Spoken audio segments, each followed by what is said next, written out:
Most people don't lose money in Bitcoin because Bitcoin fails. They lose money because their emotions take over. Fear, greed, panic. Let's explain this simply. Bitcoin does exactly what it's designed to do. It goes up, it goes down, it keeps working. But humans? Humans panic when prices fall and get greedy when prices rise. That emotional loop destroys returns.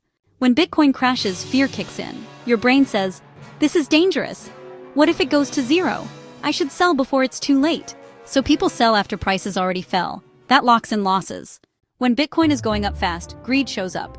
Suddenly everyone is talking about it. Prices are exploding. It feels safe because everyone is excited. That's when many beginners buy, right near the top. This is the classic cycle. Fear, you sell low. Greed, you buy high. Panic, you repeat. Bitcoin doesn't need to trick anyone. Emotions do the job for free. Long-term Bitcoin holders do one thing differently. They remove emotions. They learn how Bitcoin works, expect volatility, think in years, not days.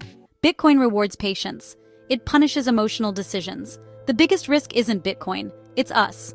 If this helped you understand Bitcoin better, subscribe to Block and Learn, where we explain Bitcoin so simply even a 5-year-old could understand it.